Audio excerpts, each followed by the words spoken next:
Hello everyone, I hope you're all doing very well. Today we're looking at Warbirds and testing the low altitude acceleration. Now we usually do these videos for the jets, we do low altitude and then we do high altitude acceleration as well. At the moment I'm not actually sure that I'm flying these Warbirds all correctly at high altitude, so we're going to leave that until you've had a good look at my high altitude speed video and seen if I've made any mistakes there. So just low altitude acceleration today. Now to actually do this is quite difficult because the performance in terms of speed of these aircraft wildly differs. The I-16 is so different compared to the Dora, for instance. So I think the best we can do is start the acceleration from 120 knots KTAS. Any lower than that, the Dora, which needs to go really fast all the time, just stalls. And we'll go up to 250 KTAS, and the Spitfires top out at 280 KTAS, so I don't want to go all the way to the max speed, but 250 I think will be okay.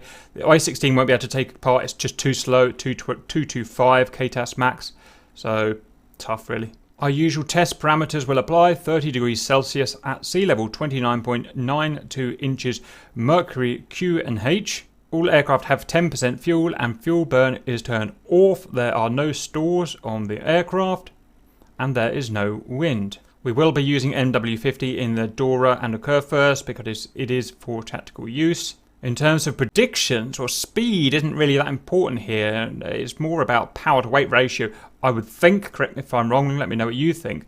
So I think the Spitfire should in theory do really well. That remains to be seen. It hits a wall at 280 obviously. But I think the Spit and the Curveverse, that's pretty light and powerful as well. I think the Curveverse and the Spit have about the same horsepower from memory. Spit's a little bit lighter, but the Doras, the 190s are really heavy, so I expect them to actually be quite slow. Then again, we've got nearly 2,100 horsepower in this giant Jumo engine here. So, I don't know, we're just going to have to go and see. So, let's get started. Right, let's get ourselves down to 120, or just below. Surprisingly difficult to do in these birds. Okay, I'm going to check NW50s on in a second. Down still, and wait for it, slam it. Check MW50s on, it is. I can go as low as I want, so we start from about 300 feet and we'll go as low as we want, or as low as our trim will allow us.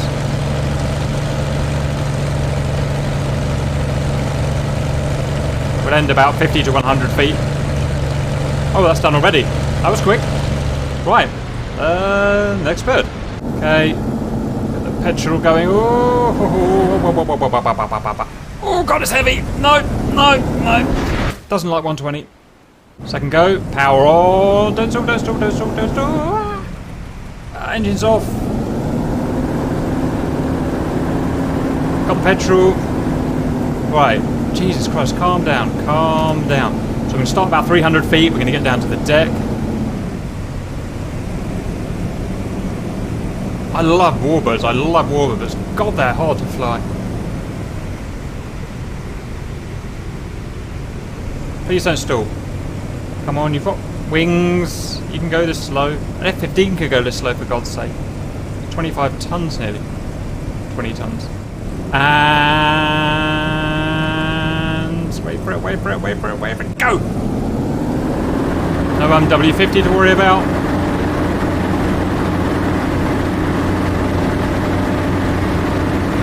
Feels pretty slow. Feels really slow. Feels incredibly slow.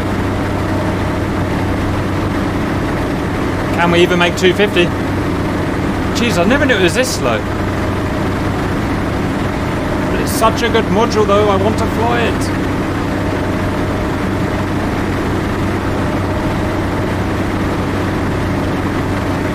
Christ almighty, that was painful. Unbelievable.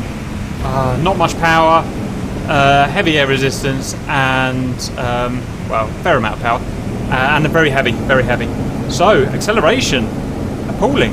Next plane. I'm not really sure what to think about that, to be honest. Oh God, this is just as bad. In fact, this is worse. In terms of wing loading. Up there. Okay, slow down.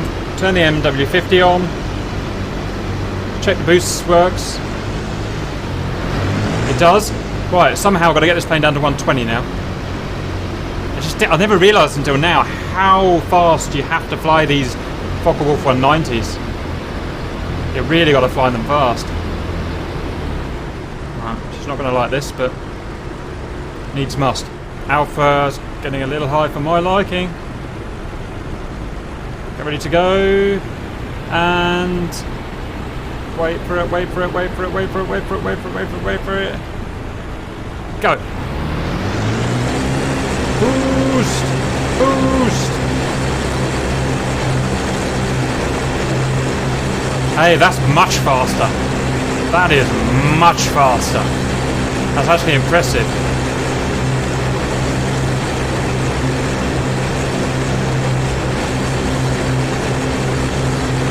Okay.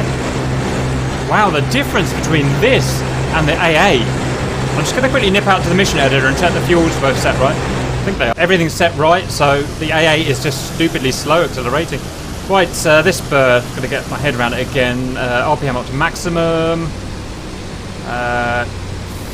Feathers, pitch is automatic. Supercharger, everything's automatic. There's no injection. Right, okay. Oh wow, look at this. This one flies happily at this speed. Check the flaps aren't down, and they're not.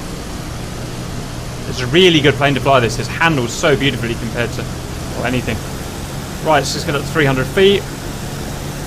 I'm struggling to get this one up to 120. Go. Too high. Bucket loads of lift in this thing. Let's just get down a bit. Want to get down a little bit. Okay. 3, 2, 1, go. Woohoo!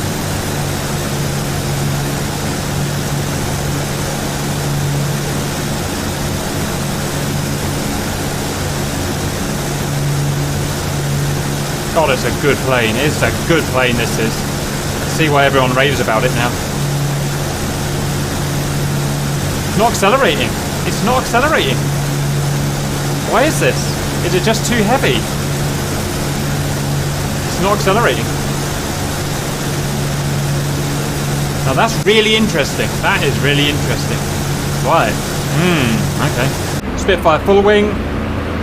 Now, I think this is going to do well, personally, because it's so light, right? And we're not generating massive drag at these speeds, so it's all about power to weight, I think. Sorry, I'm going too fast now.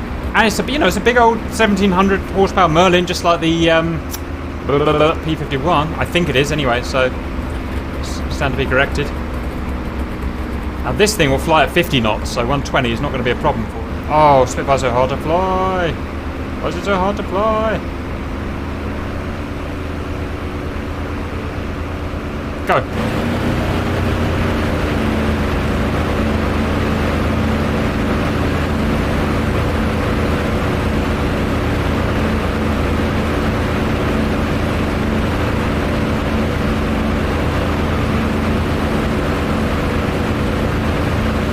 Pretty terrible.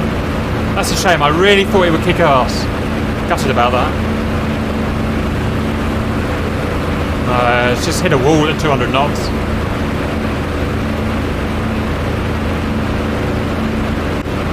Damn, that's frustrating. Alright, let's try the clip wing. Clip wing might be a little bit lighter, less draggy. RPM's good. Let's get down to altitude. Right, come on, speed machine. Got to stand up for the British now. Up to 120, please. Go. This one's not so lofty. Feel the difference already. Come on, down to 50 feet.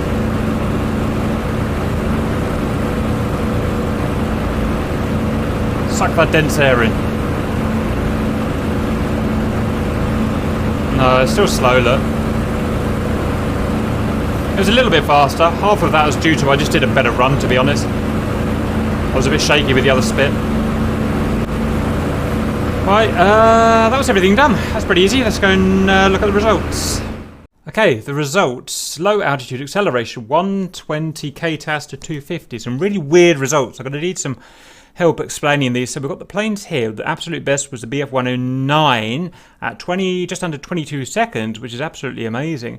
The Focke-Wulf, the Dora, 23 seconds, so only was just over 1 second more, which I just can't get my head around. Yes, it's got all that horsepower, but its power to weight is relatively low because it's 3.5 tons. So that just, and these weights here are without gas, so it just doesn't figure in basic physics for me. I can't get my head around it. Spitfire, just realised I put these the wrong way around, but the Mark 9 is 34 seconds. The Mark 9 clip wing, low flying, so these should be optimised for low flying, is 35. So the clip wings, and that's right, I've looked it up, and the clip wing is actually a little bit slower down low than the elliptical wing, because something to do with optimisation, engine optimisation. Correct me if I'm wrong, that's just what I found. Whereas the clip wing is optimised up better up higher, and it can do better up higher. But what I can't get my head around is why the Spitfire is so much worse than these two here. The Curvewurst is here.